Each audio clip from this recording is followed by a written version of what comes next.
Jadi praktek di lapangan jual beli berkembang, hukum pun mestinya juga harus berkembang.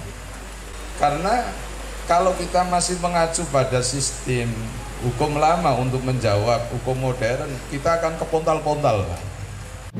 Ini agak sensitif saya kalau ngomong ini. Karena apa? Karena ketika saya berbicara tingkat inflasi yang jelas-jelasnya di mana? Bukankah dikatakan horor? Karena harganya tidak pasti, tapi kok inflasinya jelas. Berikut adalah salah satu aset kripto yang boleh diperdagangkan di Indonesia. Ini yang lagi hot. Beberapa fatwa dari Majelis Ulama Indonesia. Penggunaan cryptocurrency sebagai mata uang hukumnya. Baik, terima kasih Ustadz Ahmad Syakirun Ni'am dari LBM BCN Kota Pekalongan yang telah menjelaskan bagaimana kemudian fikih muamalah, menjelaskan tentang komoditas, dan kemudian nanti berharap untuk menjelaskan dengan detail kripto itu seperti apa. Tadi dijelaskan bahwa dalam hal non fisik, ya, komoditas yang non fisik itu apa yang kuncinya adalah kebermanfaatan, artinya manfaatnya sejauh mana, begitu ya. Oke, selanjutnya kita akan mendengarkan bersama-sama. Namun daripada itu sudah digelar karpet ke depan, barangkali yang kehujanan bisa ke depan untuk lebih dekat dengan para pemateri, kami persilahkan, begitu ya. Dan ngaji kripto malam ini juga live streaming melalui akun YouTube-nya Ansor Kota Santri. Silakan panjenengan bisa cek Ansor Kota Santri, ada live streaming acara ngaji kripto ini, dan bisa di share ke media sosial, baik di story WA ataupun di Facebook atau di laman medsos yang lain, sehingga para masyarakat luas yang ingin menyaksikan bagaimana ngaji kripto ini bisa live streaming, artinya nyata dan langsung up to date terkait dengan kondisi ngaji kripto pada malam hari ini. Begitu ya. Di LTN PCN Kota Pekalongan ada, tapi kemudian nanti tidak live karena jaringan live-nya belum 2 kali, baru hanya bisa di live-kan dari satu akun, yaitu di Ansor Kota Santri. Nanti selanjutnya untuk LTN NU Kota Pekalongan akan di-upload tidak live streaming, begitu ya.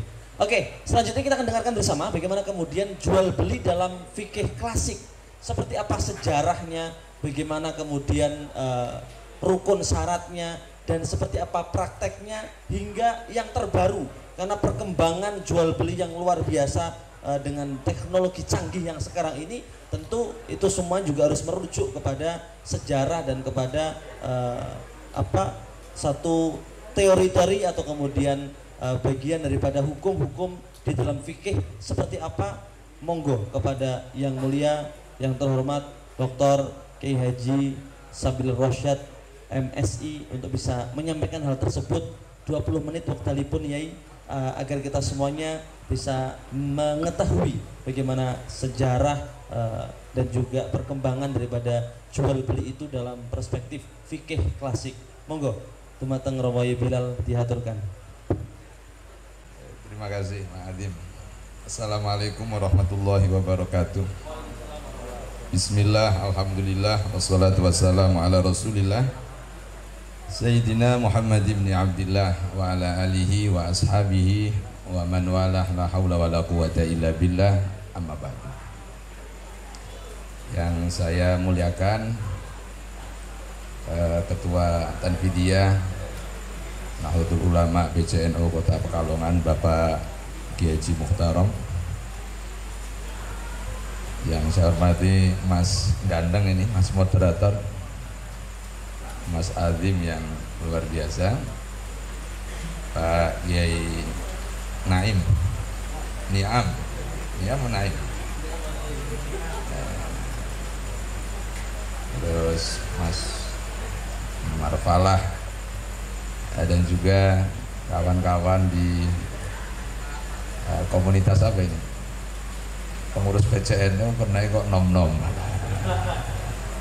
anak-anak muda Nahdlatul Ulama semuanya saja yang saya muliakan, tamu undangan juga Kelihatannya ada teman dari Ansor Kabupaten Pekalongan. Alhamdulillah pada kesempatan malam hari ini kita masih dipertemukan oleh Allah Subhanahu wa Ta'ala dengan tema besarnya ngaji kripto.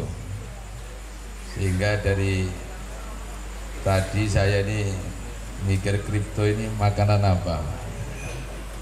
Ternyata materinya saya dirubah. Saya baru tahu materi mau berangkat ke sini, Pak.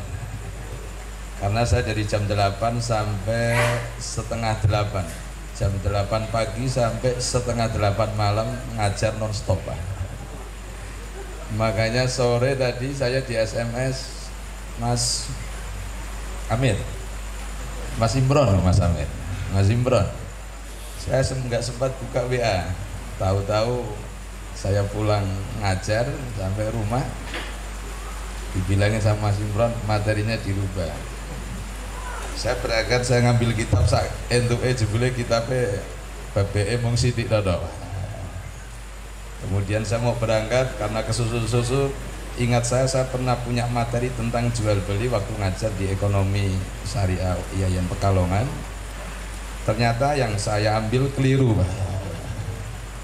Jadi saya di mobilin sambil mikir ini mau bicara soal apa ini. Alim ya. Kalau barusan tadi Mas Adi bicara tentang apa, saya diminta untuk bicara tentang jual beli dalam perspektif sejarah dan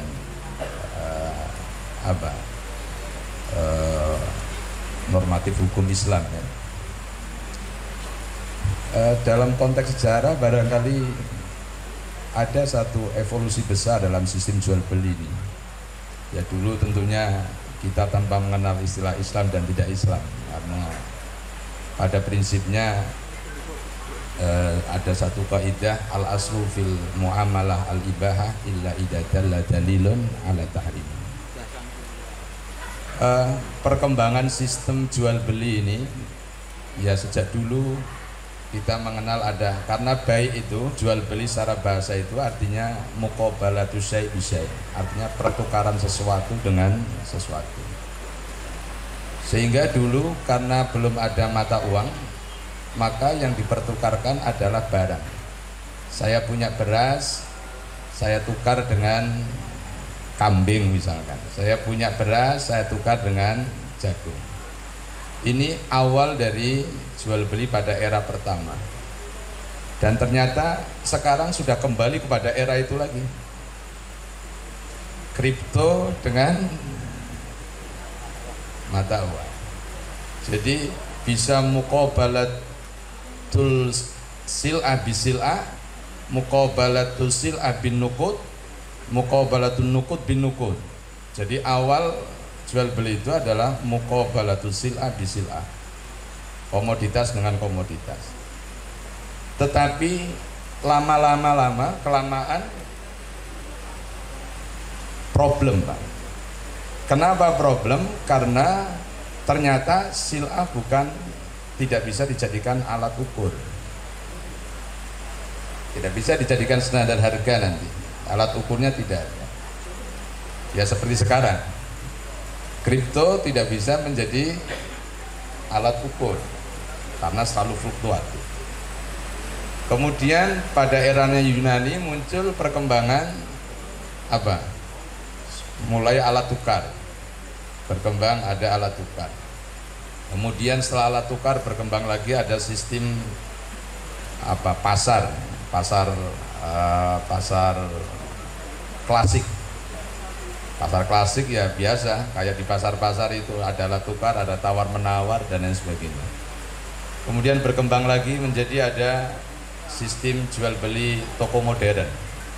Sudah tidak tawar-menawar, branded semua harganya. Sudah tidak ada lagi sempat nawar. Bahkan alat tukarnya sudah berubah. Yang dulu pakai uang, pakai gesek dan lain sebagainya. Kemudian berkembang lagi apa? Online, bisnis online. Jadi praktek di lapangan jual beli berkembang, hukum pun mestinya juga harus berkembang. hukum pun juga harus berkembang. Karena kalau kita masih mengacu pada sistem hukum lama untuk menjawab hukum modern, kita akan kepontal-pontal. Iya, kita akan kepontal-pontal. Apalagi sekarang online misalkan ya. Online. Kalau kita menggunakan sistem model fikih lama, bagaimana hukumnya akad online? Boleh apa enggak? Sehingga ulama mulai beropini, muncul boleh akad jual beli transaksi secara online. Dulu nggak boleh, harusnya wajhan biwajhin, harus di tempat. Nah, ketika ulama memperbolehkan akad online jual beli boleh, harusnya akad kawin juga boleh. Apa bedanya kawin dengan jual beli? Sama-sama akadnya. Tapi ternyata ulama belum berani memperbolehkan jual beli akad nikah secara online. Ya karena terbentur, karena ada saksi dan lain sebagainya. Tapi intinya sama-sama akad, online juga akad, nikah juga akad. Membedane kalau akad nikah harus ada saksi. Jadi ini fikih semakin berkembang karena prakteknya berkembang, semakin berkembang. Bahkan yang terjadi di tengah-tengah masyarakat kadang-kadang susah juga. Di dalam jual beli itu kan ada harus yang terpenuhi yang disebut dengan rukun. Ada akidain, ada maqud alaih, ada sighot. Jadi tiga-tiga ini harus ada. Pertama sighot misalkan. Sekarang yang berkembang di tengah-tengah masyarakat, yang dipraktekkan di tengah-tengah masyarakat, saya mau tanya, coba jual beli Anda pakai sighot apa enggak? Pak Kiai jual beli pakai sighot apa enggak kira-kira? Jenengan teko ten warung, marung, sighot apa ora kira-kira? Sampai teko ring warung, mangan temel-temel entek nembe hitungan, lek piro lek? Jual beli bukan itu? Bukan jual beli itu, Pak. Wong wis entek kok nembe hitungan iki piye bisa? Ganti rugi, Pak. Lah ya jual beli mestinya lek aku tuku rokok iki duwite ya tak tompo. Itu namanya apa? Jual beli. Wong urung kae iki wis dipangan. Ki Pak darani apa kek? Maling. Kenapa ora darani maling? Cara hukum ngarani apa? Maling bukan? Mengambil bukan miliknya. Oh lah kan apa Pak darani tamu sampean? Nek tamu berarti gratis.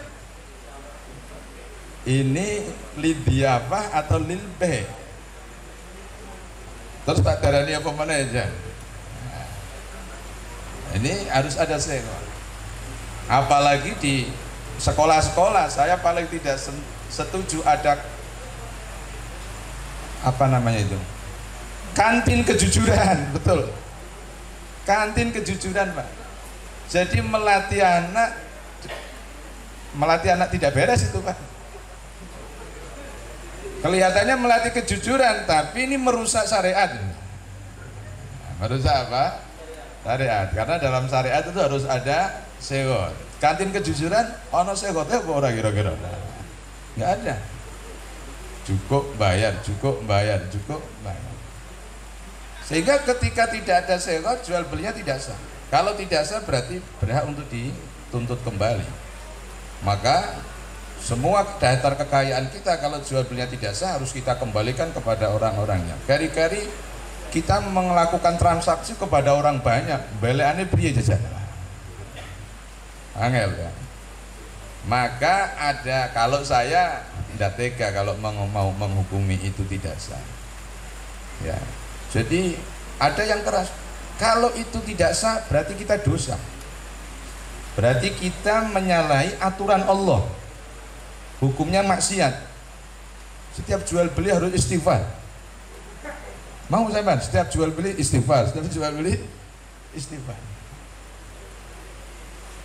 Nah, untungnya saja ada ulama dari kalangan Hanafi yang mengatakan bahwa kalau masyarakat menganggap itu sebagai jual beli, maka dihukumi jual beli. Jadi itu sudah paling terakhir. Kalau bagi saya masyarakat itu menganggap itu jual beli, kalau menurut mazhab Abu Hanifah ya dikatakan jual beli. Karena kalau kita mengacunya pada mazhab Syafi'i ya tidak boleh, itu namanya tetap bai'ul mu'athah. Bai'ul mu'athah itu jual beli yang tanpa ada akad ijab qabul, dan hanya diperbolehkan hal-hal yang sifatnya hakirah, hal-hal yang sifatnya remeh. Nah yang sifatnya remeh berapa ribu? Kita mungkin 1000 remeh apa enggak kira-kira? Nah, maka kalau mau menghukumi tidak boleh, kasihan masyarakat nanti jual belinya tidak sah semua. Maka ya sebenarnya di persoalan baik di muamalah maupun di apa, masih peluang pro kontra itu sudah sesuatu hal yang biasa di kalangan para ulama. Apalagi semakin tambah ke sini, apalagi ono Bitcoin dan lain sebagainya, itu semua produk ijtihad semua itu, produk ijtihad semua.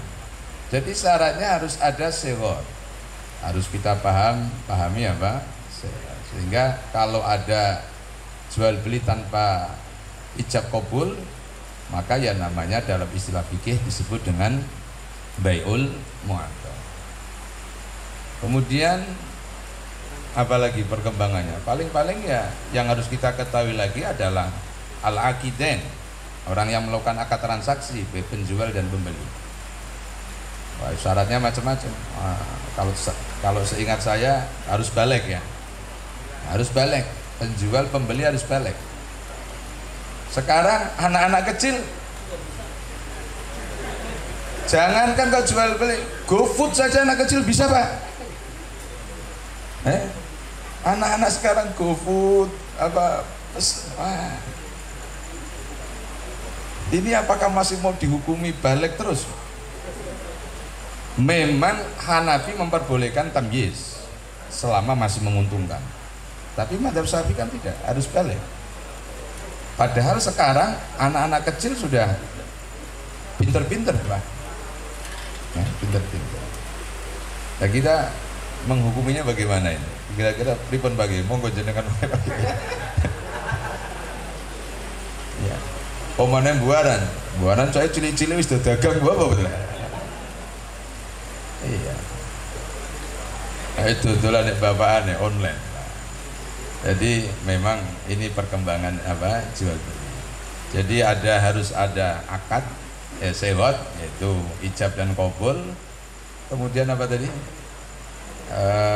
Penjual dan pembeli. Kemudian maqud alaih. Maqud alaih tadi sudah disampaikan. Maqud alaih itu yang meliputi as-saman wal musamman. As-saman ya alat tukarnya, al-musman apa, mabitnya, atau yang disebut dengan apa, sil'ah tadi. Nah ini sehingga yang lebih fokusnya ini sebenarnya Pak Mbak Nia, kaitannya dengan apa, sil'ah. Karena yang menjadi isu besar kripto itu, apakah kripto itu adalah apa, umlah atau samaniyah, atau biasa disebut juga dengan apa istilahnya, macam-macam itulah. Artinya apakah mata uang, ataukah kripto itu dianggap sebagai silah tadi, komoditi, atau kripto itu dianggap sebagai ini yang tidak pernah dibahas di Basul Masail, apakah kripto sebagai malun hakun maliyun, atau ada lagi satu lagi dianggap sebagai al-bitaqah al-iktimaniyah.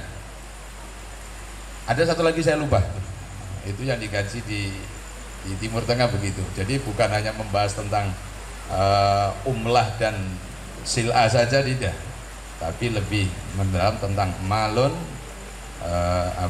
hakun maliyun, lebih ke sana, lebih kepada hakun maliyun. Nah itu nanti kajian tentang kripto lah. Jadi bapak-bapak, ibu-ibu, teman-teman saya semua yang saya hormati, jadi ketika kita mau bisnis maka kita harus tahu ilmunya bisnis, ya. Karena kalau kita tidak tahu ilmunya bisnis, bisa yang terjadi adalah gharar, ya, penipuan atau riba. Nah, ini gharar juga menjadi kajian kita ini. Apakah jual beli kripto itu gharar? Sehingga ada ulama yang membedakan, ini bukan gharar tapi khawatir. Bedanya apa antara gharar dengan khawatir? Oh ya. Ya. Ini yang tidak pernah diangkat di Basul Masail. Mal farqu bainal gharar wal khawatir. Karena kalau gharar yu'athiru 'alal 'aqdi wal khawatir la yu'athiru 'alal 'aqdi. Kalau khawatir itu kekhawatiran-kekhawatiran. Kalau gharar itu ketidakpastian, itu namanya gharar. Segala sesuatu pasti ada khawatir, semuanya ada khawatir. Yang tidak ada khawatir hanya Allah. Wa yabqa dzul jalali wal ikram. Kullu syai'in apa? Fanin apa kata? Kullu man 'alaiha fan wa yabqa dzul jalali wal ikram. Jadi nanti kajiannya tentang antara mal farqu bainal khawatir wal gharar. Ini perdebatan di Timur Tengah memang begitu loh, gimana tadi? Nah, ini yang tidak pernah diangkat, sehingga muncul halal haram tentang hukum kripto. Tapi saya bukan berarti menjustifikasi halal kita. Saya tidak mau bicara jauh tentang tentang cryptocurrency karena saya tidak tahu, Pak. Saya tidak tahu. Ya. Ya. Itu saja, barangkali kurang dari 20 menit nggak apa-apa ya Pak Adim ya. Terima kasih ya. Karena memang saya tidak mempersiapkan materi sama sekali. Ya, jadi nanti kalau kita diskusi ambil jalan saja terkait dengan suatu. Terima kasih. Baik, matur nuwun Romoyai Bilal terkait dengan pemaparan tentang baik ya jual beli yang perkembangannya memang begitu luar biasa dan tentu dalam keputusan hukumnya pun harus mengikuti dengan perkembangan zaman. Nah, sampailah kita pada inti daripada ngaji kita malam ini. Kalau tadi adalah dari perspektif hukum, dari sil'ah, dari kemudian jual beli. Nah, sekarang kriptonya, karena kripto ini juga sebuah barang baru yang bagi kita, saya sendiri juga tidak memahami dengan detail apa itu kripto, dan juga hampir masyarakat secara umum juga nggak ngerti apa itu kripto. Ya, contoh kalau kita ngobrol sama istri atau sama keluarga di rumah, kripto tidak, saya yakin secara umum lah kripto itu barang apa gitu kan. Jadi secara umum masyarakat umum ini belum tahu. Hanya orang-orang yang sudah menjadi pelaku saja barangkali yang tahu tentang kripto. Barangkali juga pelaku itu juga ikut-ikut saja, nggak ngerti sedalam-dalamnya apa itu kripto. Maka dari itu kita harus memahami dengan detail. Karena tadi juga Ustadz Niam menyampaikan bahwa dalam hal menghukumi sesuatu itu harus memahami dengan detail. Nah, kita akan mendengarkan seperti apa kedetailan daripada kripto, dari tentu kita memang harus dari asalnya, sejarahnya. Kripto itu apa dan perkembangannya bagaimana sampai kemudian futuristik. Kita akan membicarakan masa depannya bagaimana nih. Apakah kemudian kripto ini hanya perbincangan hangat dalam kondisi kekinian saja, nanti ke depan akan hancur, atau bahkan sebaliknya, ke depan maka akan menjadi satu hal yang dinikmati oleh seluruh masyarakat di dunia. Nah, seperti apa? Kita dengarkan bersama-sama kepada Mas Buyan Marfalah Syafi'i. Saya juga baru kenal dengan beliau di forum ini, begitu ya. Yang saya ketahui sepintas bahwa Mas Buyan ini merupakan salah seorang dokter yang tidak memilih jadi dokter, tapi malah memilih sebagai praktisi kripto. Kalau saya ngeklik di dalam googling itu Buyan Marfalah Syafi'i, beliau terdaftar di KKN Unsud, memang di jurusan kedokteran begitu ya. Tapi kemudian nggak memilih jadi dokter, malah memilih jadi yang demikian ya. Seperti apa nih kira-kira Mas Buyan memaparkan tentang kripto? Kepadanya dihaturkan aplaus dulu yang meriah. Di tengah-tengah rintik hujan kita masih bertahan untuk bersama-sama mendengarkan ngaji kripto ini. Monggo Mas Buyan Marfalah Syafi'i. Assalamualaikum warahmatullahi wabarakatuh. Alhamdulillahirrahmanirrahim. Sebelumnya saya ucapkan terima kasih terutama kepada guru-guru kita semua, kepada Bapak Haji Muhtarom, kepada Bapak Ustadz Niam, dan tidak lupa kepada Bapak Yai Syabil dan juga kepada segenap panitia acara Ngaji Kipro. Dan saya juga ingin mengucapkan terima kasih kepada semua hadirin yang sudah berkenan untuk rawuh jauh-jauh datang ke sini, dan sekalipun kondisinya gerimis ya, semoga ini tidak menyurutkan semangat kita untuk tetap mengkaji bersama tentang isu yang saat ini sedang panas. Jadi di dunia kripto saat ini sangat-sangat panas sekali suasananya. Jadi saya pribadi mengucapkan terima kasih kepada semua elemen yang ikut serta dalam acara Ngaji Kripto malam ini, dan semoga materi yang akan saya sampaikan bisa betul-betul kita pahami bersama. Dan saya di sini tidak ingin menghukumi apapun. Jadi acara Ngaji Kripto ini bukan bertujuan untuk menghukumi atau mengcounter hasil dari fatwa MUI atau hasil dari Bashul Masail Jawa Timur. Jadi ini betul-betul murni kajian ya. Jadi biar kita semua lebih paham dulu, intinya kripto itu apa, blockchain itu apa, maksud tujuan sejarahnya itu apa ya. Karena segala sesuatu yang baru ketika diciptakan itu pasti memiliki maksud dan tujuan. Nah, ada visi misi yang ingin dicapai di situ. Nah, ini dulu yang sama-sama kita bersama untuk mengkaji. Jadi sedikit saya sudah mempersiapkan materi tentang blockchain. Jadi ada beberapa pembahasan. Yang pertama tentang blockchain, kita akan melihat dari segi teknologinya ya. Yang kedua kita akan membahas tentang apa itu Bitcoin, dan yang ketiga apa itu cryptocurrency ya. Saya yakin di sini sudah banyak teman-teman yang ikut terjun ya di dunia kripto, baik itu trading atau mungkin investasi atau yang lainnya. Di sini saya hanya ingin mencoba untuk bersama-sama kita mengkaji bersama. Jadi jika nanti ada pertanyaan, karena tujuan kita betul-betul mengkaji, jadi diharapkan nanti pertanyaannya itu tidak keluar dari materi ya. Karena saya hanya membahas 3 hal di sini. Pertama tentang blockchain, yang kedua tentang Bitcoin, yang ketiga tentang kripto ya. Jadi diharapkan ketika terjadi diskusi nanti pertanyaan tidak keluar dari materi ya. Baik, sebelumnya kita mulai dengan narasi tentang blockchain aja. Jadi blockchain itu apa? Jadi pada tahun 2008 ya, itu ada entah sekelompok orang atau personal pribadi yang mengatasnamakan dirinya sebagai Satoshi Nakamoto. Apakah beliau itu orang Jepang? Wallahu a'lam. Kita juga tidak tahu. Sampai detik ini pun belum diketahui identitasnya. Jadi membahas kripto itu betul-betul hoibul hoib.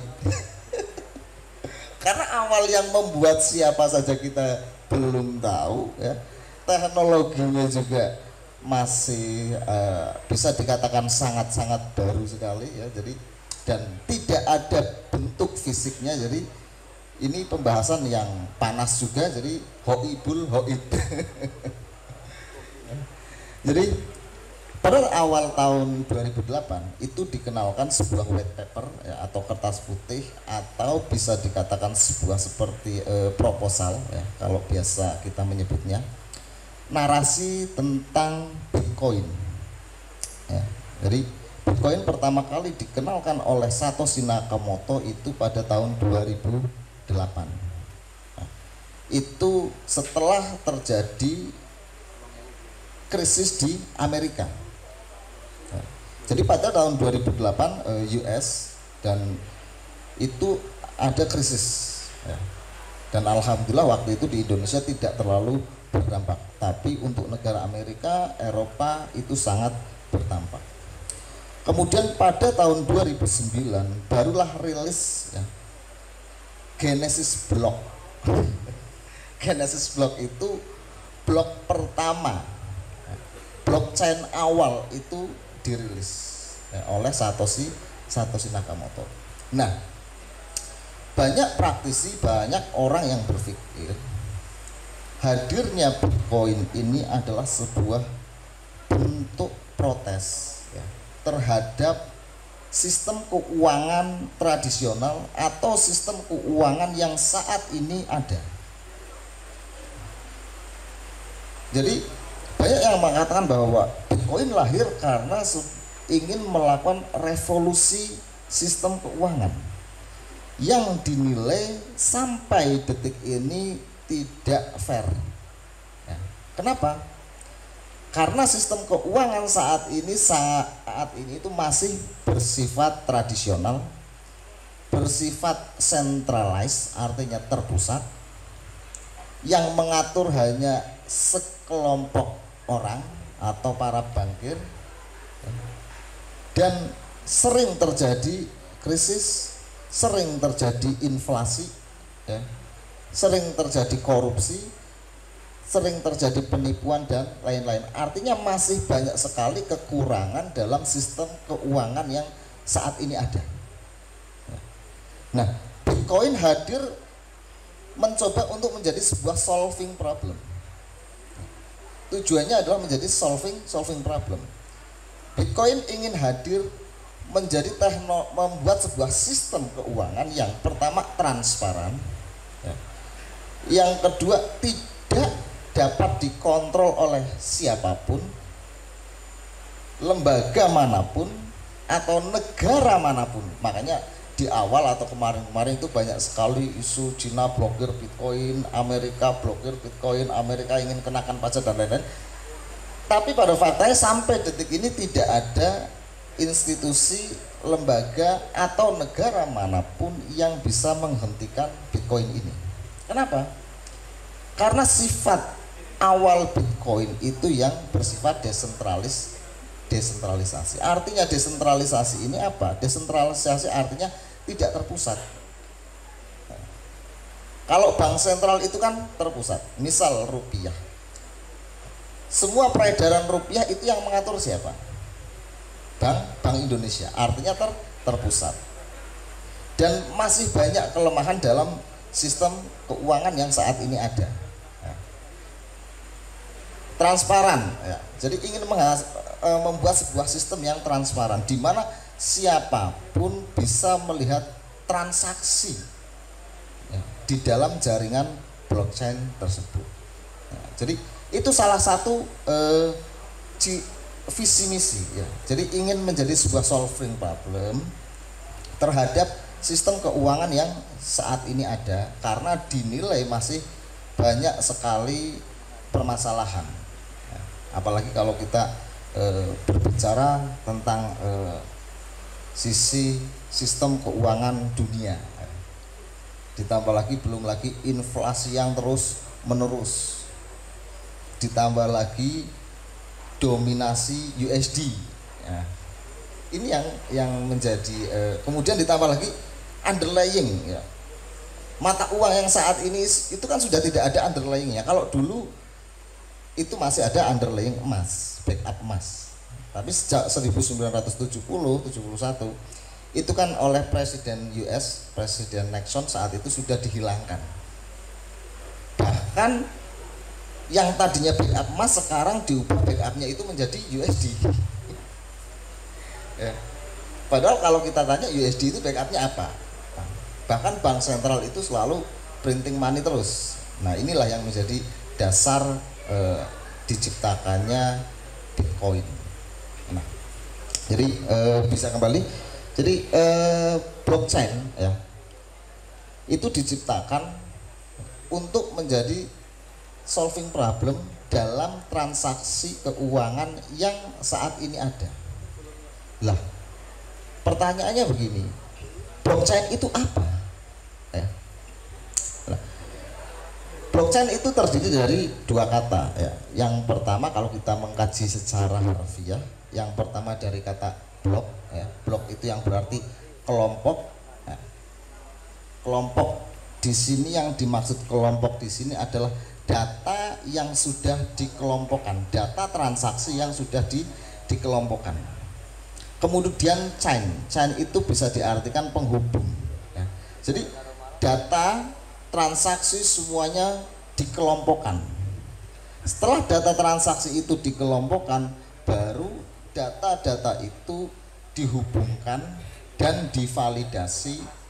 Transaksi di dalam jaringan itu sah atau tidak, betul atau tidak, pas atau tidak, ya, itu namanya proses validasi. Ya. Siapa yang memvalidasi? Yang memvalidasi adalah para penambang. Jadi sebelumnya begini, biar semuanya ada gambaran.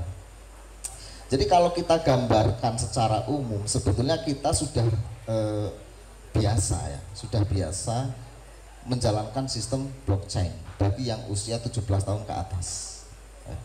Jadi kalau kita gambarkan secara tradisional yang biasa kita lakukan itu blockchain, cara kerja daripada blockchain itu hampir mirip, hampir sama dengan pemilu. Jadi penggambaran paling mudah blockchain itu sistem kerjanya sama dengan pemilu. Jadi di dalam pemilu itu ada TPS dan di dalam TPS itu ada kotak surat suara, ada surat suara, dan ada pemilih, kemudian ada juga pengawas. Nah, jadi contohnya begini, ketika ada sebuah pemilu ya, ada orang yang masuk ke dalam TPS kemudian memilih salah satu gambar atau salah satu pasangan, nah, itu dinamakan transaksi. Contohnya seperti itu. Kemudian ketika dia sudah mencoblos, kemudian memasukkan surat suaranya ke dalam tong, ya, nah, transaksi itu bisa digambarkan dia sedang memasukkan data transaksinya ke dalam blockchain. Tapi ketika data dimasukkan ke dalam blockchain, tidak langsung data itu diproses. Tidak langsung diproses. Sama dengan pemilu. Ketika jenengan nyoblos, setelah jenengan nyoblos, jenengan masukkan ke kotak suara, tidak akan diproses, tapi akan divalidasi terlebih dahulu. Dihitung terlebih dahulu. Bener gak ini coblosannya ganda apa tidak? Kan gitu. Surat suaranya sah atau tidak. Artinya ada yang mengawasi, ada yang memvalidasi.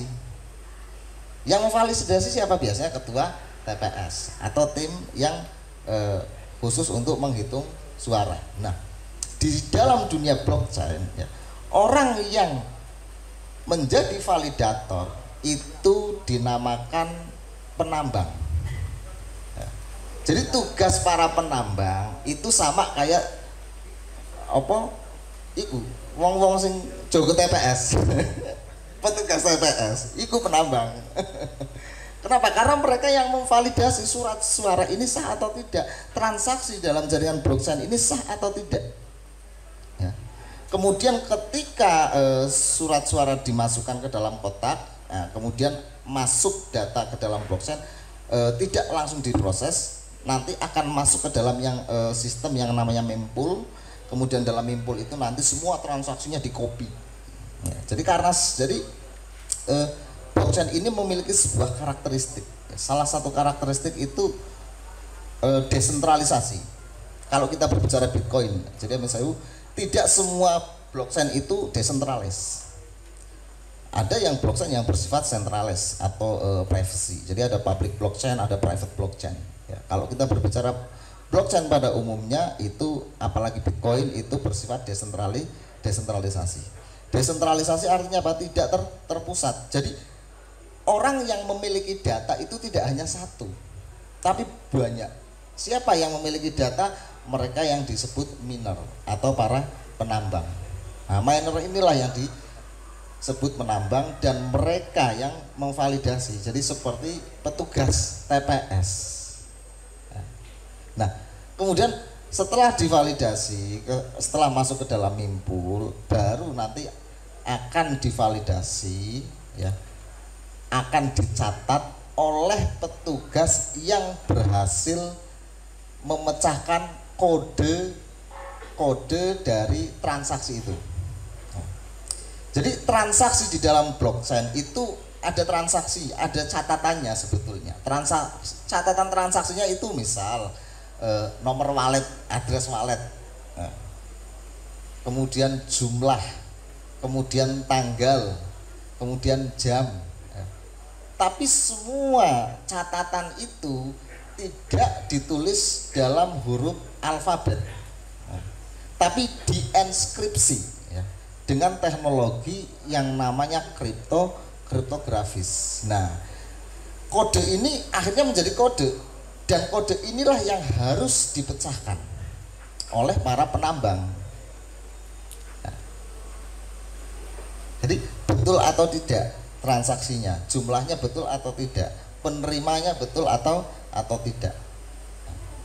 Jadi kalau kita gambarkan, kita analogikan, itu proses cara kerja blockchain itu mirip dengan pemilu. Nah, jadi setelah surat suara ini dinyatakan sah, baru ditulis sah, baru disahkan. Lah, di dalam blockchain yang mengesahkan siapa? Yaitu penambang yang berhasil memecahkan, ya, data transaksi dalam blok tersebut. Jadi karena di dalam blockchain itu ada yang namanya blok. Blok itu satu blok, ibarat satu kotak suara. Itu kan ada banyak ratusan surat suara. Ya, sama. Di dalam blockchain satu blok itu bisa ratusan transaksi, bisa ribuan transaksi. Nah, siapa orang yang bisa memecahkan transaksi dalam blok itu, maka orang itu atau penambang itu yang akan mendapatkan reward berupa Bitcoin. Sampai sini bingung nggak? Bagaimana ini kira-kira dari pemahaman beliau, Mas Dwian ini yang sudah menolakkan kepada pemilu, kira-kira deng apa orang mudeng nih? Dong mau beten dong nih. lanjut dulu Mas Dwian. Ya. Bitcoin, belum yang lain-lain. Pada umumnya sistem transaksi blockchain yang bersifat publik itu hampir serupa, hampir sama seperti pemilu. Nah, kemudian kita lanjut dulu. Nah, salah satu sifat atau keunggulan dari blockchain, ya, itu pertama bersifat desentralis. Desentralisasi itu artinya tidak terpusat. Tidak terpusat berarti data itu memiliki banyak salinan. Nah, tujuannya apa? Agar tidak dimanipulasi datanya, agar datanya itu tidak hilang, agar tidak ada orang yang memainkan data yang sudah diproses dalam blockchain. Jadi contoh, misal di Pekalongan ada 200 pengurus ranting dalam satu PC Ansor. Nah, PC Ansor itu memiliki data total anggotanya siapa saja, rumahnya di mana, alamatnya di mana, atau data-data yang lain. Nah, ketika data itu sistemnya itu terpusat, misal disimpan hanya di kantor Ansor saja, ketika data itu hilang maka hilang semua. Tapi bagaimana ketika semua anggota Ansor memiliki salinan data itu? Ya. Jadi sampai di sini paham nggih? Desentralis itu artinya tidak terpusat, tidak hanya satu orang atau satu lembaga saja yang memiliki data transaksi, tapi banyak. Tujuannya apa? Agar data itu tidak hilang. Kemudian agar data itu tidak bisa dimanipulasi. Ketika ada data yang dimanipulasi, maka akan dicocokkan atau melalui konsensus sama enggak. Ketika terjadi perbedaan, oh berarti kan ketahuan. Jadi orang ini bermain curang. Nah, jadi ada proses validasi lagi. Nah, jadi desentralisasi artinya itu tidak terpusat dalam satu jaringan. Kenapa? Karena saat ini Bitcoin ya, atau beberapa cryptocurrency yang lain itu sudah ditambang oleh ratusan ribuan orang ya. Makanya data daripada blockchain itu sudah tersebar di seluruh dunia. Makanya blockchain ketika kita berbicara dari sisi keamanan sangat aman. Amannya apa? Tidak bisa hilang karena banyak yang memiliki kopian atau salinan data itu. Itu yang pertama. Yang kedua bersifat transparan. Nah, transparan di sini artinya apa? Kita semua bisa melihat transaksi yang terjadi di dalam jaringan blockchain. Misal, di mana kita bisa melihat transaksi? Biasanya itu kita kalau kita melakukan transaksi, misal Bitcoin, kita bisa melihat melalui Explorer atau tools ya, yang disediakan. Nah, jadi di dalam Explorer itu kelihatan siapa-siapa saja penambangnya, siapa-siapa saja yang melakukan transaksi, berapa jumlahnya. Ya, tapi di situ kita tidak bisa mengetahui siapa si A si B-nya karena tidak ada namanya. Ya. Yang ada hanya addressnya saja. Jadi transparansi di sini artinya semua orang bisa melihat transaksi yang terjadi di dalam jaringan blockchain. Kemudian yang ketiga, tidak dapat diubah ya, seperti yang sudah saya katakan tadi, karena banyaknya orang kalau kita contohkan, karena banyaknya penambang yang melakukan penambangan Bitcoin ya, akhirnya data yang sudah tersimpan di dalam jaringan blockchain itu tidak dapat diubah.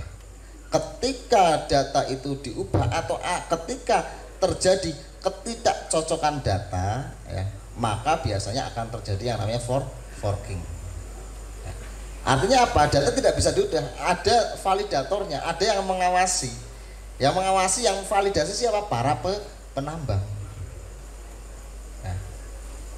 nah, jadi tidak dapat diubah. Jadi ketika orang ingin mengubah, misal jenengan melakukan transaksi ya, misal di blok 100 saat ini, jadi saat ini blockchain sudah ada di blok 110, berarti jenengan harus kembali ke blok 100 dan itu membutuhkan sistem komputerisasi yang sangat tinggi. Jadi sangat susah untuk mengubah transaksi di jaringan Bitcoin. Kemudian yang keempat, tingkat inflasi yang jelas. Ini agak sensitif saya kalau ngomong ini. Karena apa? Karena ketika saya berbicara tingkat inflasi yang jelas, jelasnya di mana? Bukankah dikatakan horor? Karena harganya tidak pasti, tapi kok inflasinya jelas. Ya, jadi ini agak-agak berat sebetulnya. Jadi yang dimaksud tingkat inflasinya jelas itu apa? Karena total supply dari sebuah cryptocurrency itu sudah diketahui sejak awal. Oke. Jadi jumlah cryptocurrency, misal Bitcoin, jumlah Bitcoin itu ada 21 juta unit Bitcoin. Itu sudah diumumkan sejak awal. Hanya akan ada 21 juta.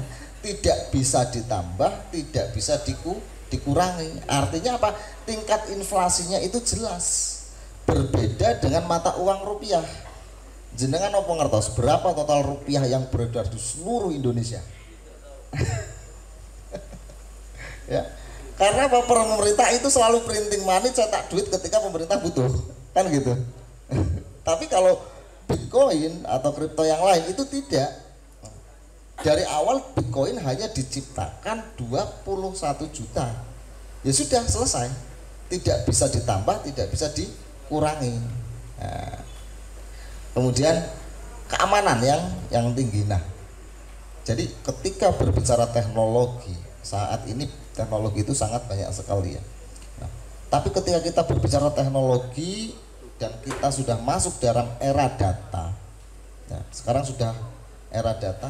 Ketika kita berbicara era data, kita akan berbicara tentang secure, keamanan. Berbicara tentang keamanan, saat ini teknologi yang memiliki tingkat keamanan paling tinggi adalah Bitcoin. Kenapa? Karena total penambang Bitcoin itu sudah sangat besar sekali. Sudah sangat besar. Jadi ketika Anda menyimpan data di dalam jaringan Bitcoin itu sangat susah sekali diubah, sangat susah sekali dihack, sangat bahkan hampir tidak bisa dimanipulasi atau apapun. Kalau jenengan mau ngehack Bitcoin, jenengan punya berapa miliar. Karena untuk melawan double spend atau hacking Bitcoin itu butuh dana ribuan triliun. Dengan tingkat difficulty saat ini, dengan jumlah penambang yang saat ini sangat besar sekali. Jadi salah satu keunggulan daripada blockchain yang pertama itu bersifat decentralized, tidak terpusat. Kemudian yang kedua transparansi, ya, jadi semua orang dapat melihat transaksi yang terjadi dalam jaringan blockchain. Yang ketiga tidak dapat diubah transaksinya. Jadi misal jenengan sudah ngirim Bitcoin, 1 Bitcoin, kemudian Pak Sido aku salah kirim, itu nggak bisa diubah. Nggak bisa ditarik juga. Kemudian tingkat inflasi yang jelas, artinya total supply sebuah kripto itu sudah ditentukan sejak awal. Jadi saya khusus di sini berbicara tentang Bitcoin, ya. Karena ada beberapa cryptocurrency juga yang supply-nya belum diketahui. Ya.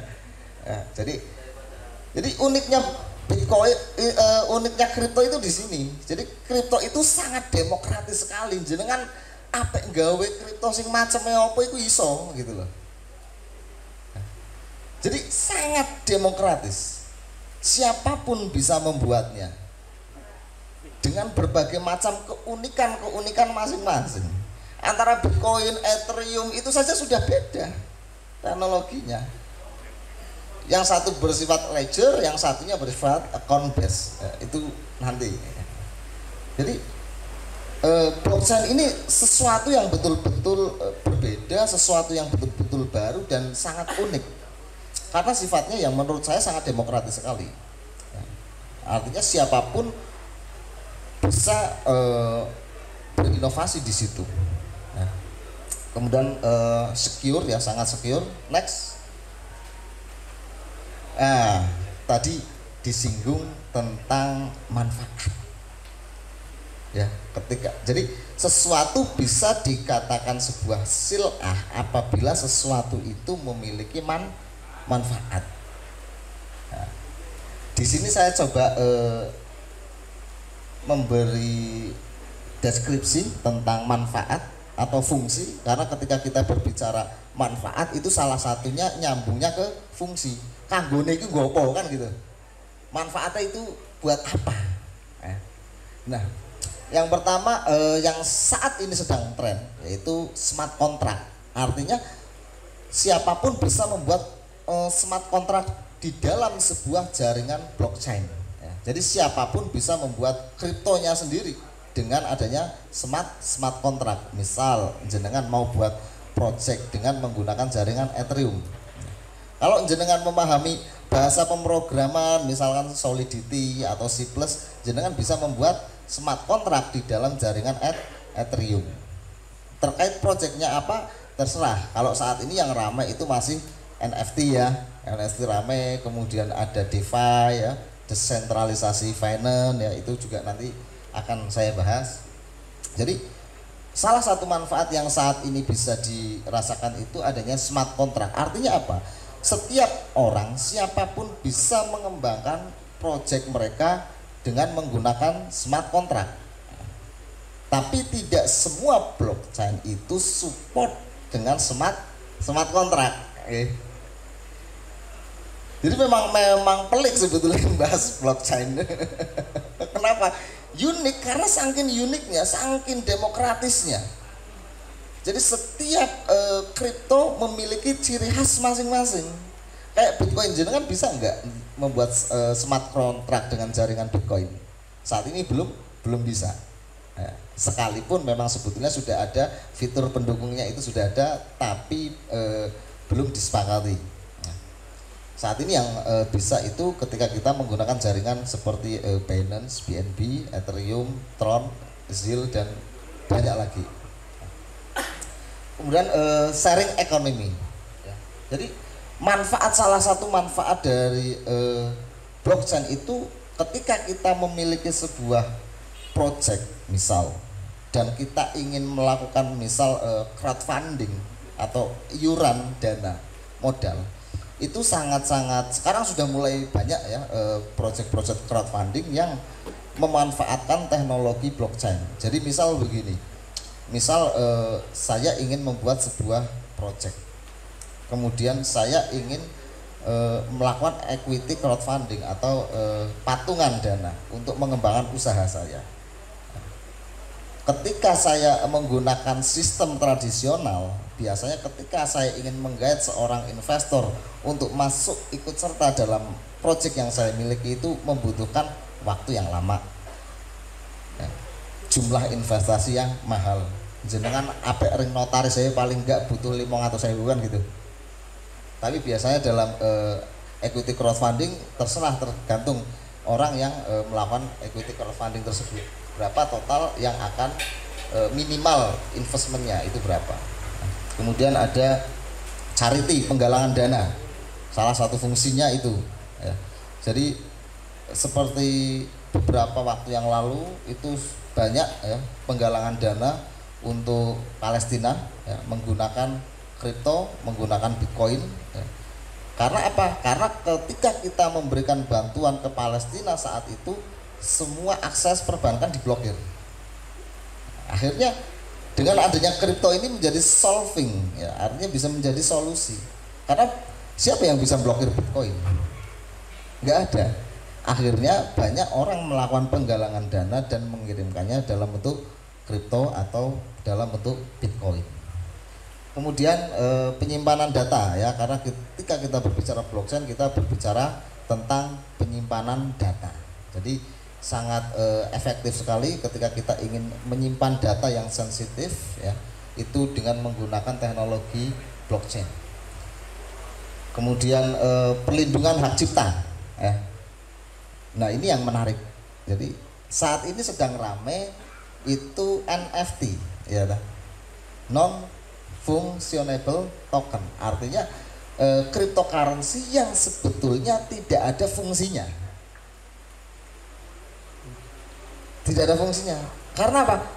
Artinya token itu, smart contract itu bukan jenis utility token. Tapi dengan menggunakan teknologi blockchain itu, ketika jenengan memiliki sebuah karya, misalnya karya-karya misal entah itu lukisan, musik, foto dan lain-lain, jenengan bisa menjualnya dengan platform NFT. Dan itu menjadi hak cipta jenengan. Nah, jadi untuk mengurangi pembajakan lagu, untuk mengurangi pemalsuan identitas, pemalsuan macam-macam, nah, sekarang ramai NFT, pemalsuan karya. Dan sudah sangat banyak sekali artis-artis baik Indonesia atau luar yang bermain ya di ranah NFT ini. Kalau Indonesia kemarin ada siapa? Luna Maya ya. Luna Maya jualan foto itu laku berapa? Sekitar 80 jutaan ya. Cuma jualan foto dengan smart contract. Kenapa? Karena dengan menggunakan smart contract itu artinya siapa yang membelinya dialah yang sudah memiliki hak patennya, dan hak paten ini bisa dijual bergantian. Nah, misal saya memiliki karya, misal foto, kemudian saya jual dalam bentuk NFT. Nah, kemudian karya saya dibeli oleh seorang, misal dengan harga 1 Ethereum, misal. Kemudian saya ingin jual lagi, itu bisa boleh. diperbolehkan. Ya. Artinya nanti hak patennya akan berubah menjadi pembeli yang baru, tapi si pencipta awalnya tetap tercantum. Siapa sih yang menciptakan awal kita bisa tahu, gitu. Nah, kemudian manajemen identitas, ya, dengan adanya teknologi blockchain itu sangat memudahkan kita dalam memanajemen identitas, dan infonya beberapa perbankan itu sudah sedang uji coba untuk implementasi untuk verifikasi identitas dengan teknologi blockchain. Next. Kemudian kita masuk ke Bitcoin. Jadi memang di sini saya bedakan tentang blockchain, kemudian Bitcoin dan kripto. Jadi blockchain itu sebuah teknologi yang mendasari adanya Bitcoin. Ini deskripsi umumnya seperti itu. Tapi sebetulnya antara Bitcoin dan blockchain itu lahirnya Bitcoin dulu. Ya, karena white paper yang dalam judul white paper yang diciptakan Satoshi Nakamoto itu bukan menceritakan tentang bukan membuat namanya blockchain, tapi Bitcoin dulu. Ya. Jadi Bitcoin lahir itu mengusung teknologi yang tadi kita saya sebutkan, yaitu teknologi yang dinamakan teknologi blockchain, ya, dengan beberapa karakteristik, beberapa sifat yang salah satunya tidak terpusat, ya, sangat transparan, kemudian sangat aman, dan beberapa sifat-sifat yang lain. Nah, kita masuk ke Bitcoin. Jadi Bitcoin ini salah satu cryptocurrency terbesar di dunia, market cap-nya. Ya. Jadi Bitcoin ini cryptocurrency pertama yang diperkenalkan pada tahun 2008 untuk rilis white papernya oleh seorang yang bernama Satoshi Nakamoto dengan total supply itu 21 juta Bitcoin. Nah, di Indonesia Bitcoin diakui oleh pemerintah di sini Bapeti itu sebagai komoditas baru, ya. Komoditas baru yang sudah disahkan oleh pemerintah pada tahun 2019. Jadi di sini pemerintah sudah mengakui Bitcoin dan beberapa cryptocurrency yang lain sebagai komoditas. Jadi pada tahun 2009. Kemudian selain itu Bitcoin juga sudah diterima secara global. Ya, artinya sudah sangat luas, banyak sekali orang, bukan negara, orang dari berbagai negara yang menerima Bitcoin, baik itu sebagai currency ataupun sebagai alat transaksi yang lain, atau bisa dikatakan komoditas. Nah, jadi di sini ada data total market cap daripada Bitcoin itu sudah mencapai 3 triliun USD. Ya. Jadi ini berdasarkan data yang terbaru itu pada bulan November. Total market cap Bitcoin itu sudah menyentuh 3 triliun USD. Artinya apa? Dengan market cap yang sangat besar ini membuktikan bahwa Bitcoin ini sudah diterima secara global. Bahkan ada beberapa negara yang sudah menjadikan Bitcoin sebagai mata uang resmi. Dan isunya juga akan ada beberapa negara lain yang akan mengadopsi hal tersebut. Artinya akan mengadopsi bahwa Bitcoin akan dijadikan mata uang resmi di suatu negara tersebut. Nah, kemungkinan ada Venezuela atau mungkin Zimbabwe atau yang lain, ya. Nah, jadi ini data yang terbaru rilis. Jadi total capital market daripada Bitcoin itu sudah menyentuh angka 3 triliun USD. Ku nek di rupiah no piro ya? Oke, next. Nah, kembali lagi kepada asas manfaat.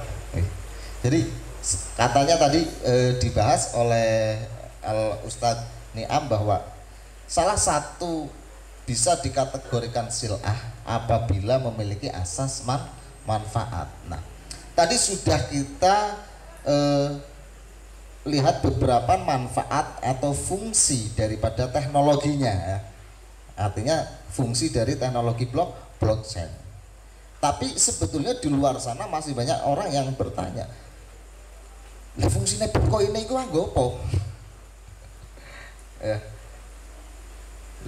Ada nggak di sini yang tahu fungsi Bitcoin itu untuk apa? Secara langsung, bukan teknologi blockchainnya ya, bukan secara teknologinya, tapi secara kriptonya. Fungsi Bitcoin itu apa? Banyak orang yang masih bingung atau masih mempertanyakan apa fungsinya, kanggone secara langsung itu apa? Nah, emani OVO Dana itu jelas kanggone, ya. Pulsa jelas kanggone, token listrik jelas kanggone, kan gitu. Lah nek Bitcoin ini fungsi secara langsungnya apa?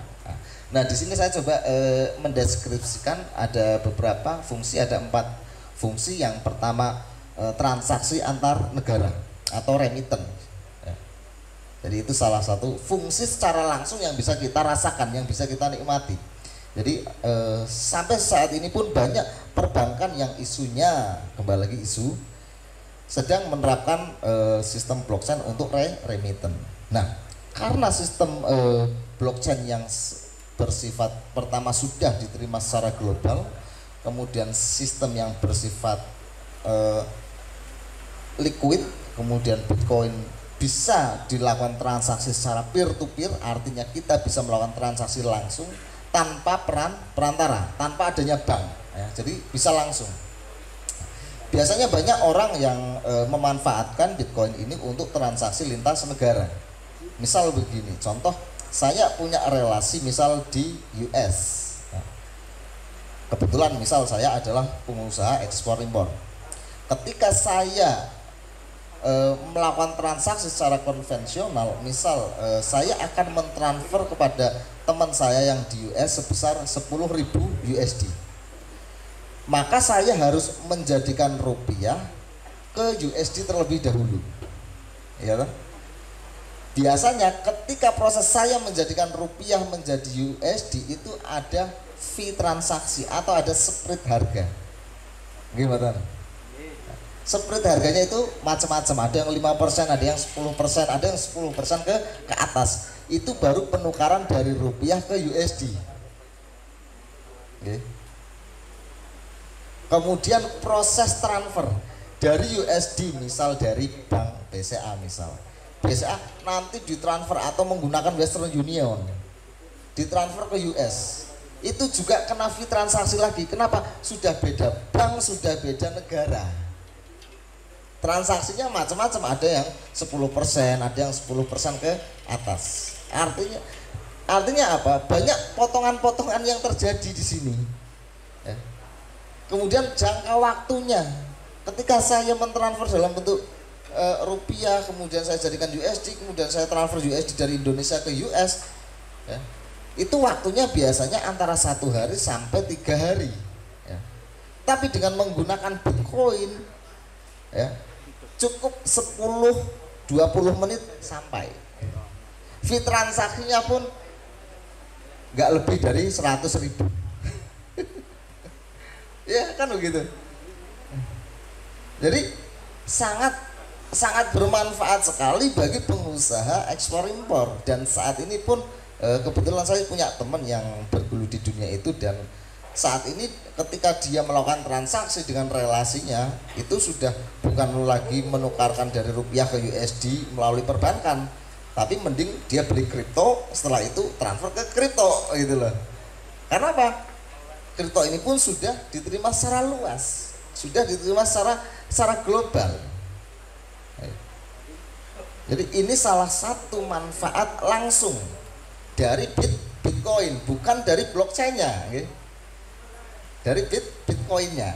Kalau blockchainnya tadi manfaatnya sangat banyak sekali dan masih sangat banyak yang sebetulnya kalau kita jabarkan, tapi saya ringkas. Tapi kita masuk ke manfaat Bitcoin secara langsung. Salah satunya untuk transfer transaksi lintas negara. Kenapa? Fee-nya cukup murah. Kemudian waktunya sangat cepat. Cukup 10-20 menit itu sudah nyampe.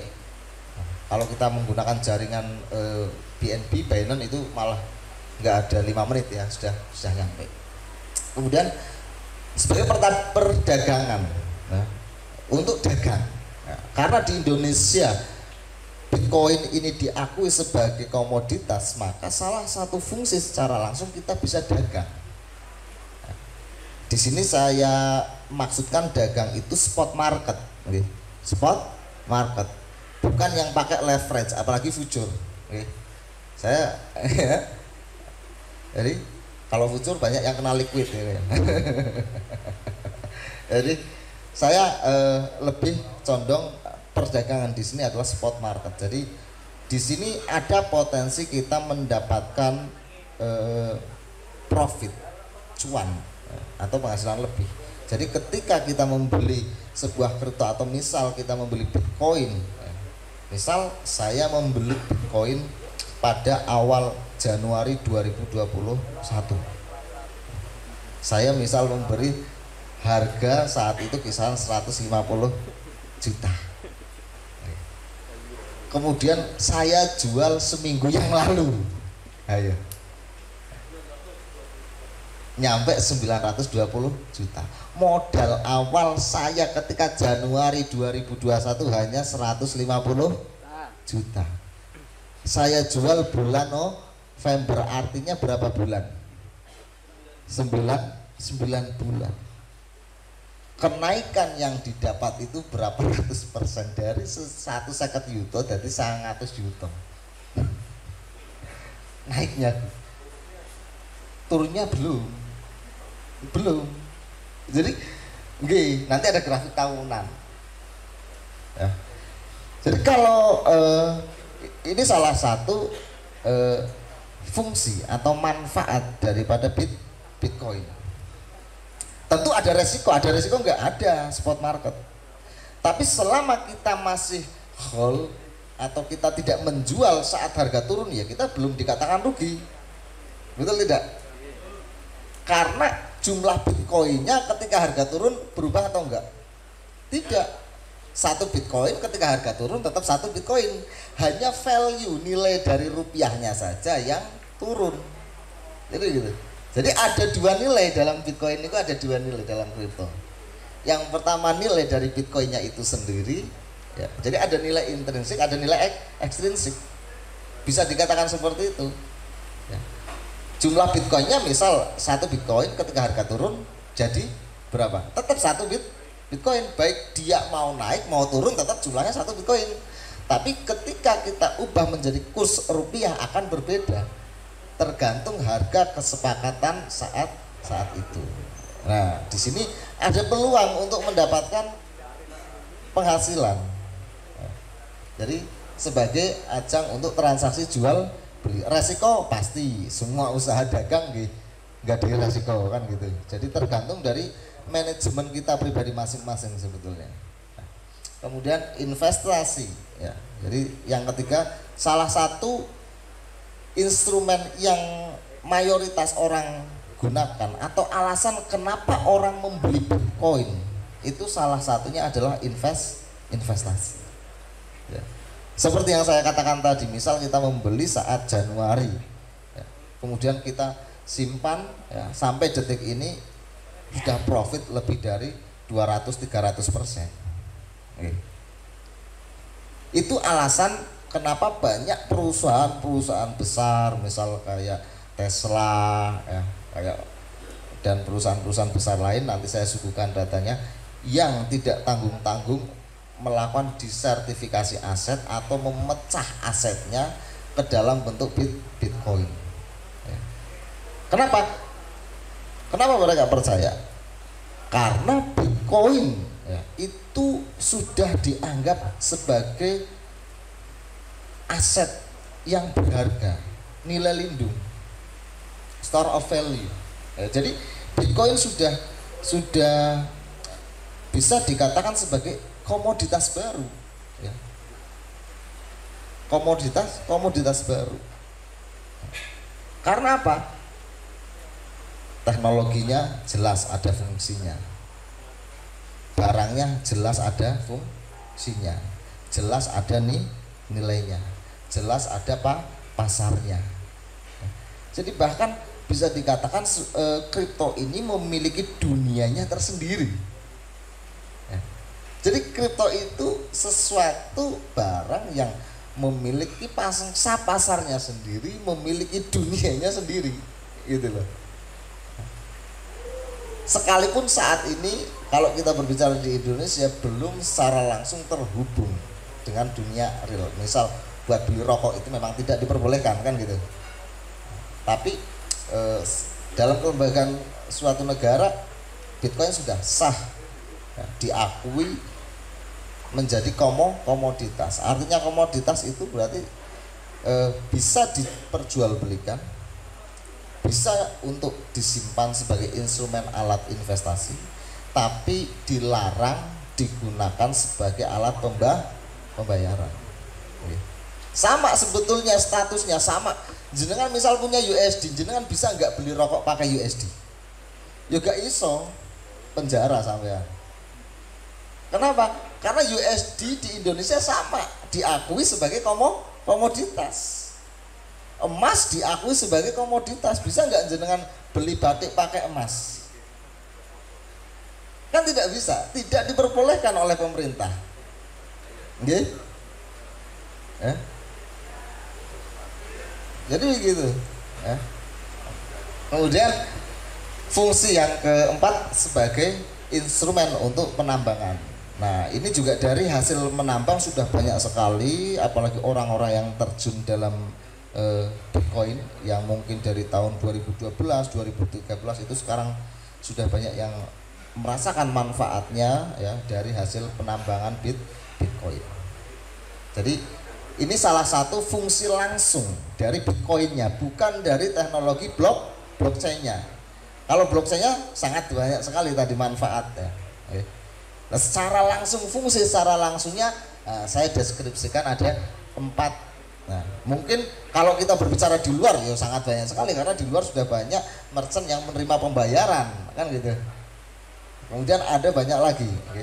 Jadi kalau kita hanya berbicara di Indonesia, kira-kira fungsi Bitcoin secara langsung di Indonesia itu apa wae. Next. Nah, ini grafik Bitcoin dari tahun berapa? 2014 nih. Dari tahun 2014 harga itu sekitar 9 juta.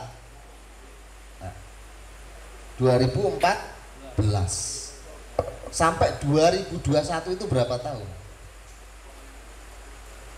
7 tahun. 7 tahun. 7 tahun gitu. Dari harga, katakan harga tahun 2014 itu kisaran 9 juta. Saat ini harga Bitcoin sekitar 800 juta. Dalam 7 tahun berapa ribu persen kenaikan Bitcoin itu?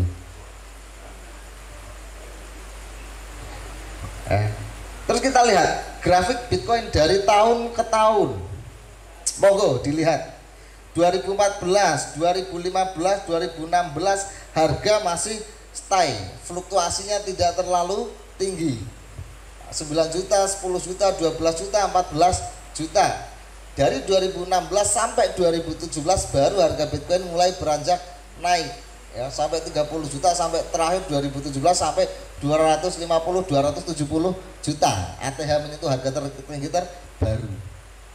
Kemudian 2018 baru mulai penurunan lagi ya. 2019 turun, kemudian mencoba buat naik lagi. 2020 sideway. 2021 naik sangat tinggi.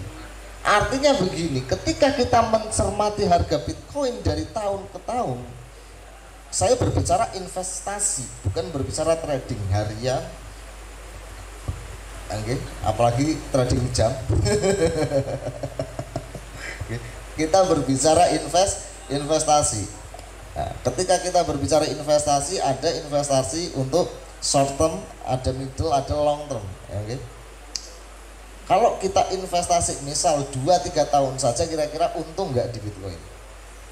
Kemudian Bitcoin Bitcoin itu harganya kalau berdasarkan data ini selalu cenderung naik. Kenapa cenderung naik? Karena total supply-nya sudah jelas, terbatas. Sedangkan kebutuhan atau demand market itu semakin tinggi. Itu salah satu penyebab harga Bitcoin naik. Kemudian implementasi teknologi yang saat ini sudah mulai massal. Perkembangan teknologi, perkembangan kripto-kripto yang lain itu juga hype daripada Bitcoin itu sendiri itu juga sangat besar sekali dan itu sangat berimbas terhadap harga Bitcoin. Jadi mungkin ketika ada orang yang ngomong, wah aku ketipu tuku Bitcoin, aku ketipu tuku kripto, ya karena jenengan beli kriptonya kripto yang tidak jelas, shitcoin, rakul. Tapi kalau coba jenengan beli Bitcoin, beli Ether, beli BNB, beli koin-koin yang jelas, kira-kira rugi nggak? Enggak. Ya enggak, jenengan cuan ribuan persen. Jadi memang harus ada skill tertentu, kita harus punya ilmu untuk menganalisa kira-kira kripto yang memiliki capital market besar mana, yang proyeknya bagus mana, yang prospek kedepannya bagus itu yang mana. Nah, jadi kita nggak salah pilih koin karena jumlah koin itu kan sangat banyak sekali ya, ada puluhan ribu. Kalau di market cap itu sekitar 3.000, 5.000-an kan gitu. Tapi kan sebetulnya lebih banyak lagi.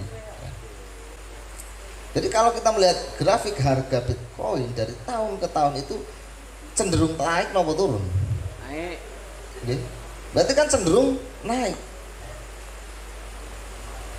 Kemudian ada yang bertanya, ada yang mengatakan bahwa volatility yang sangat tinggi sekali. Iya kan? Volatility-nya sangat tinggi. Ya kita harus kembali mengkaji kenapa bisa terjadi volatility yang sangat tinggi sekali. Ya. Salah satunya adalah karena market cap Bitcoin itu belum sebesar market cap emas. Oke. Jadi market cap Bitcoin itu memang sudah menyentuh sampai 3 triliun USD. Tapi kalau kita bandingkan dengan emas, total market cap emas itu sekitar 10 triliun USD. Masih jauh. Artinya apa? Fluktuasi terjadi kenapa? Karena ini merupakan komoditas baru. Ini merupakan barang yang masih baru. Kalau kita bandingkan dengan emas sudah berapa puluh tahun? Tapi mungkin akan berbeda cerita. Jadi ada data yang mengatakan bahwa total orang yang memiliki Bitcoin di dunia itu baru 5%. Baru 5%. Coba kalau total orang yang memiliki Bitcoin itu sudah mencapai 20%. Kira-kira fluktuasinya akan setinggi itu atau tidak? Nah, jadi fluktuasi itu lumrah terjadi dan semua market itu pasti ada fluktuasi harga. Atau volatility, maksudnya bukan fluktuasi tapi volatility harga yang cukup tinggi. Karena salah satunya Bitcoin secara market cap masih lebih kecil dibanding emas. Pertama, kedua, belum banyak orang yang memiliki Bitcoin. Artinya apa? Ketika sudah mulai banyak orang yang memiliki Bitcoin ini, kemungkinan volatilnya tidak setinggi saat ini. Jadi salah satunya kenapa volatility yang sangat tinggi? Pertama, ini adalah komoditas baru. Ini adalah barang yang masih baru. Tapi akan berbeda ketika sudah menyebar luas ke seluruh dunia. Monggo next. Nah, setelah tadi kita berbicara blockchain, kita bicara Bitcoin, sedikit kita akan bahas tentang kripto. Jadi tafsir kripto itu apa? Saya nggak mau salah dalam menerjemahkan kripto apa. Jadi saya mengambil data dari Bapeti ya.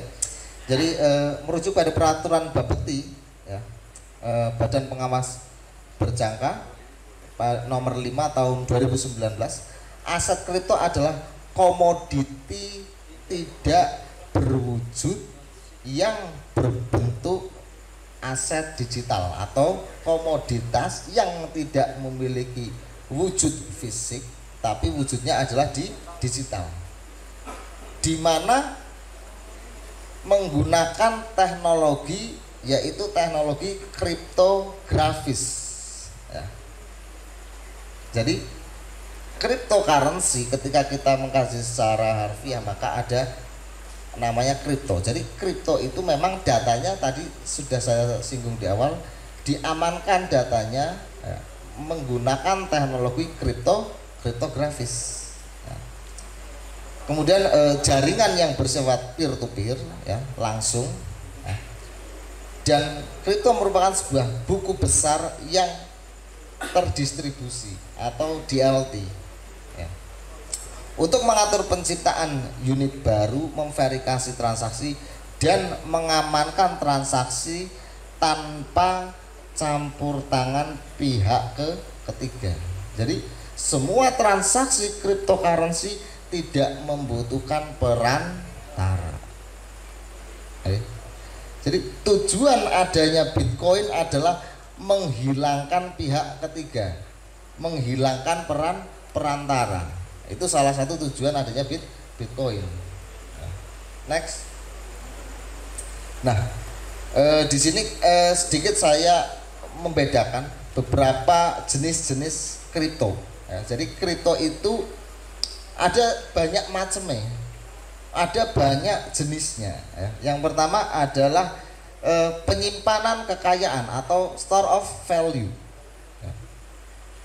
Penyimpanan cenderung murah dan aman dibanding dengan instrumen lain, serta kelangkaan supply dan perlindungan nilai harta dari inflasi. Artinya apa?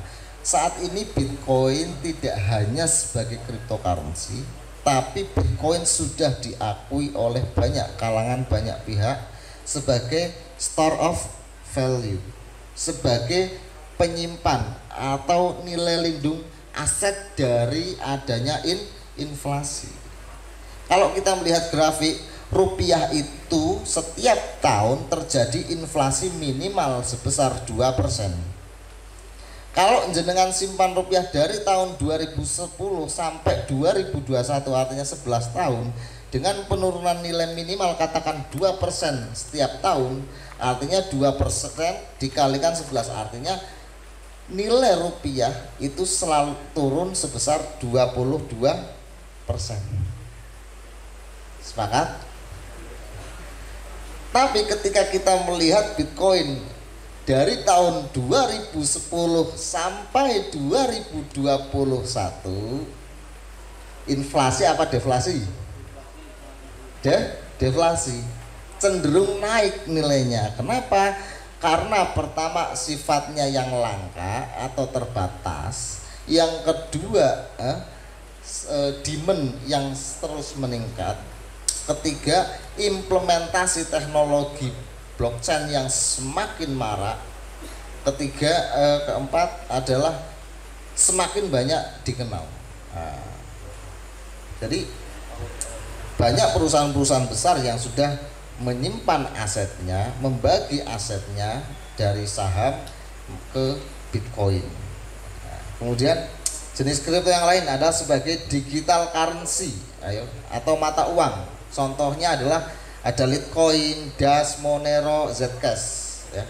Jadi biasanya mata uang ini itu pun sudah bisa diterima sebagai alat pembayaran di beberapa merchant atau di beberapa negara yang lain.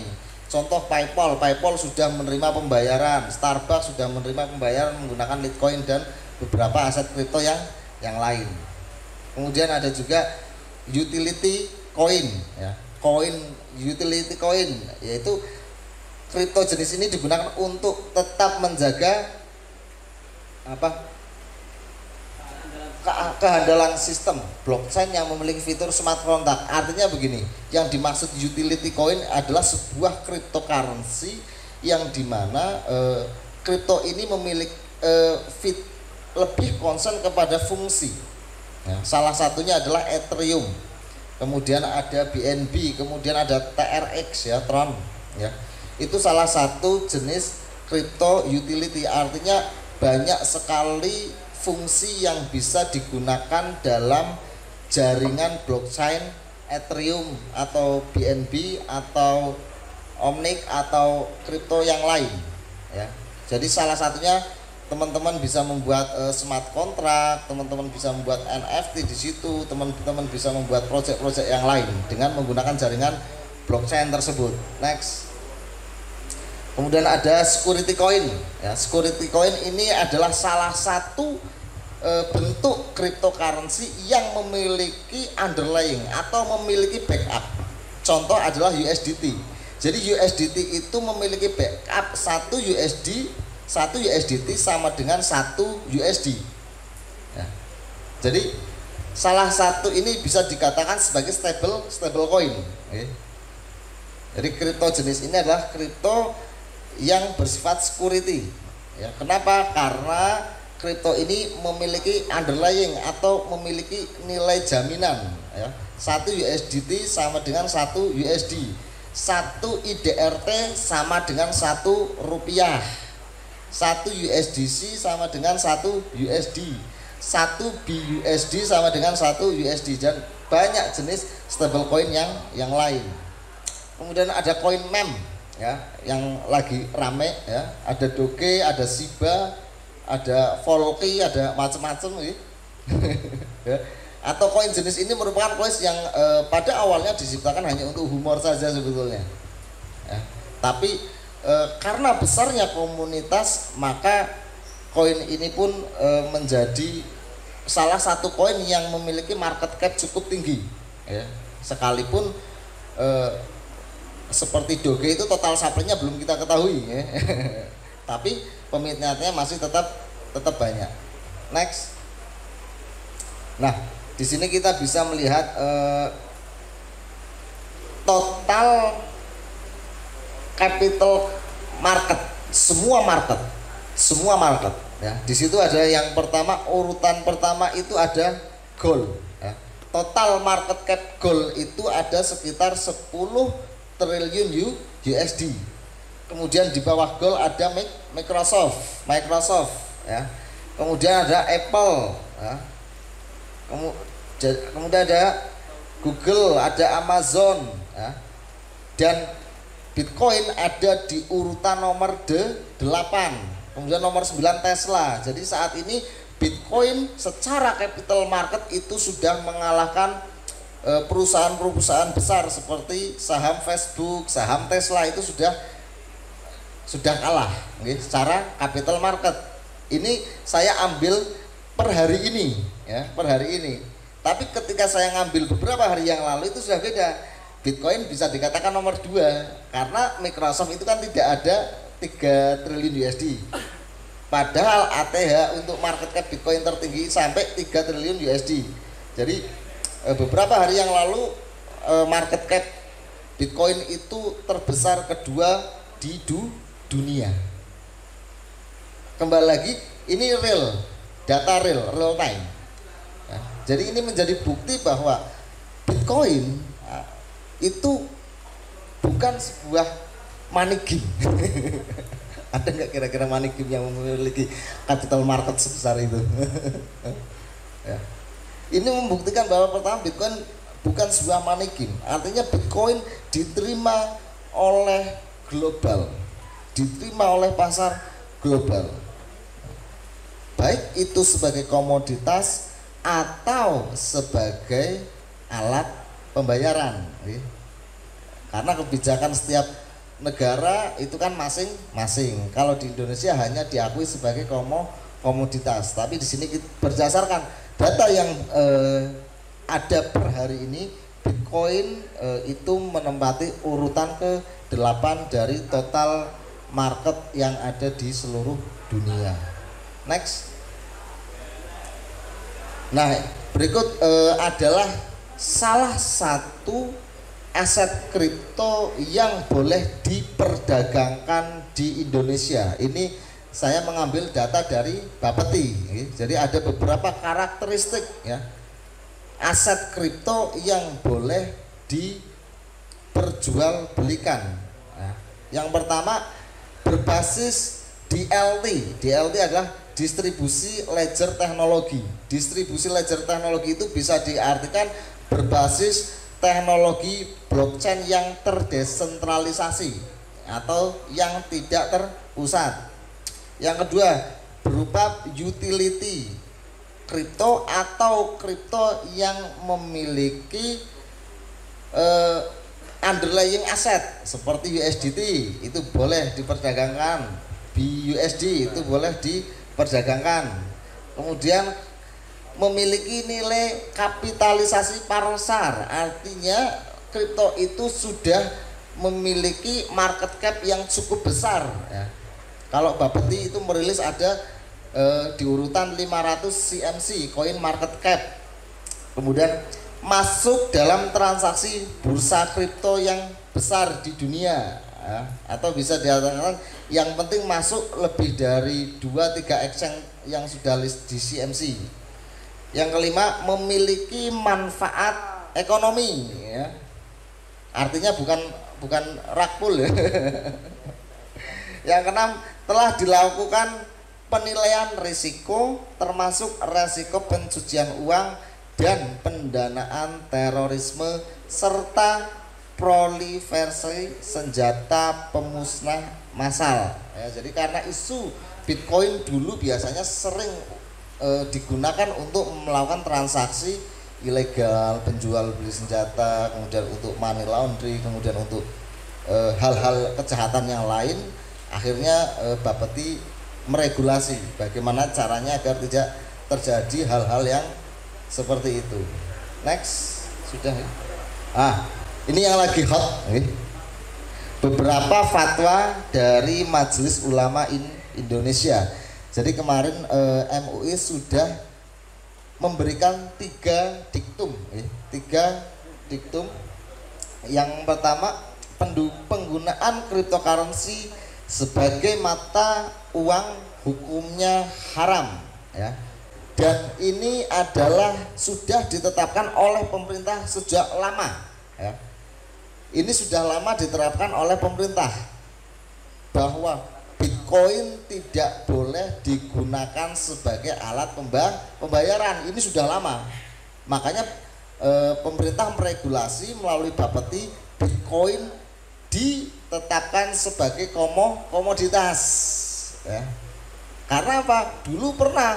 Jadi sebelum itu banyak orang yang melakukan transaksi jual beli pembayaran menggunakan Bitcoin. Dulu kalau kita main ke Bali itu ada ATM Bitcoin ya, banyak resto-resto yang menerima pembayaran menggunakan Bitcoin. Nah, tapi itu menjadi sebuah ancaman untuk sebuah negara, makanya pemerintah melarang. Jadi sebetulnya penggunaan kripto sebagai mata uang itu memang sudah dilarang pemerintah sejak dulu ya. Jadi sebetulnya bukan hal baru.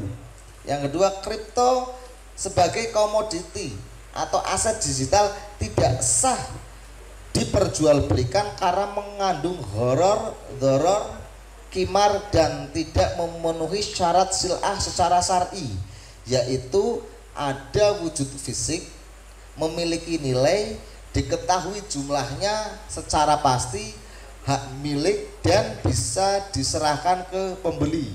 Nah, kalau menurut saya menafsirkan ini adalah koin-koin yang tidak jelas ya. Misal koin-koin biasanya kalau di grup kripto itu nyebutnya koin micin gitu. Nggak tahu developernya siapa ya. Projectnya yuk gak ono ya. Kemudian yang ketiga, cryptocurrency sebagai komoditi atau aset yang memenuhi syarat ya yang sudah ditentukan sebagai sil'ah dan memiliki underlying aset serta memiliki manfaat yang jelas, hukumnya sah untuk diperjualbelikan. Jadi untuk kripto yang memiliki underlying yang jelas, memiliki project yang jelas, memiliki fungsi manfaat yang jelas, itu sah dan boleh untuk diperjualbelikan. Nah, cuman isu yang beredar biasanya